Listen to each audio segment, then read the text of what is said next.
नमस्कार दोस्तों, आपका स्वागत है डेली लॉ फर्म की लीगल अवेयरनेस सीरीज में, जहां कानून की हर धारा को सरल शब्दों में समझाया जाता है ताकि आप अपने अधिकारों के प्रति सजग और आत्मनिर्भर बन सकें। आज का विषय है पुलिस और नागरिक के अधिकार। यह विषय सिर्फ जानकारी का नहीं, बल्कि सुरक्षा और सम्मान से जुड़ा हुआ है, क्योंकि कानून तभी प्रभावी होता है जब आम नागरिक उसके नियमों को समझे और समय पर उनका प्रयोग करना जाने। पहला अधिकार, पुलिस आपको बिना कारण परेशान नहीं कर सकती। भारत का कानून यह स्पष्ट रूप से कहता है कि किसी भी व्यक्ति को बिना उचित कारण या सबूत के परेशान करना अवैध है। अगर पुलिस को किसी अपराध में आपके शामिल होने का संदेह है, तो वह आपको पूछताछ के लिए बुला सकती है, लेकिन आपके अधिकार वहीं से शुरू हो जाते हैं। आपको यह अधिकार है कि आप पूछताछ के दौरान अपने वकील या परिवार के सदस्य को साथ बुला सकते हैं। पुलिस आपको वकील बुलाने से रोक नहीं सकती। पूछताछ के समय पुलिस को मानवीय व्यवहार रखना आवश्यक है। धमकाना, मारपीट करना या मानसिक दबाव डालना दंडनीय अपराध है।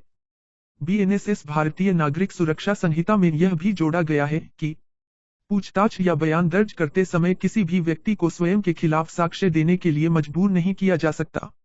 यह अधिकार भारत के संविधान के अनुच्छेद 23 के अंतर्गत भी सुरक्षित है। दूसरा अधिकार, बिना वारंट पुलिस आपके घर में प्रवेश नहीं कर सकती। पुलिस के अधिकार सीमित हैं। वह तभी आपके घर में प्रवेश कर सकती है जब उसके पास सर्च वारंट हो या कोई अत्यंत विशेष परिस्थिति हो, जैसे कि अंदर किसी अपराध के घटने की पक्की सूचना। यदि पुलिसकर्मी बिना वारंट के आपके घर में आने की कोशिश करे, तो आपको यह अधिकार है कि आप उनसे लिखित रूप में वारंट दिखाने की मांग करें।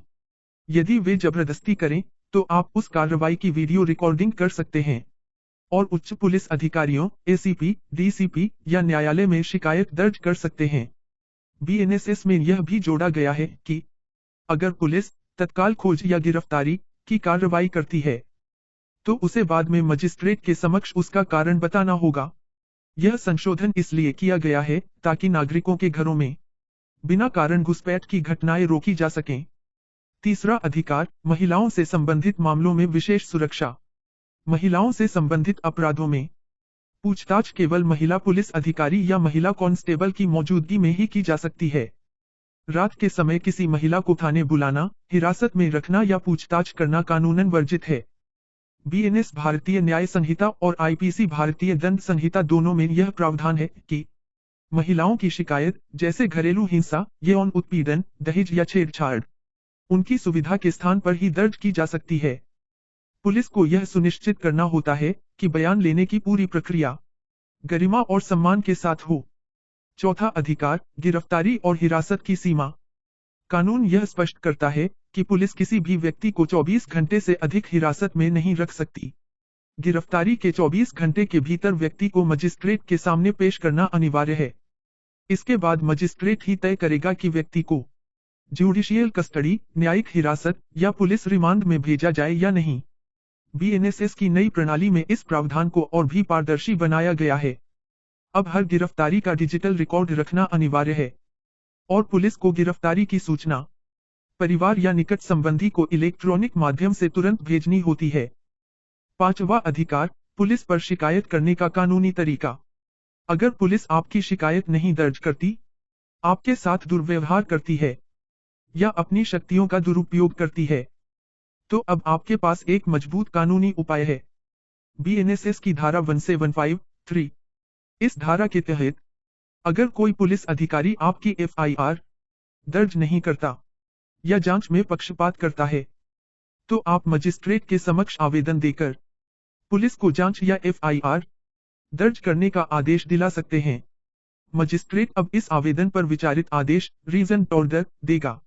इसका मतलब है कि वह यह बताएगा कि क्यों जांच के आदेश दिए जा रहे हैं या क्यों नहीं। इस संशोधन का उद्देश्य है जनता को पुलिस की मनमानी से बचाना और यह सुनिश्चित करना कि हर नागरिक की आवाज न्यायालय तक पहुंचे। छठा अधिकार, पुलिस की जवाबदेही और नैतिक कर्तव्य। भारत में पुलिस एक्ट और बीएनएसएस दोनों ही कहते हैं कि हर पुलिसकर्मी हमेशा ड्यूटी पर होता है, चाहे वर्दी में हो या न हो। अगर उसके सामने कोई अपराध होता है, तो कार्रवाई करना उसका कानूनी कर्तव्य है।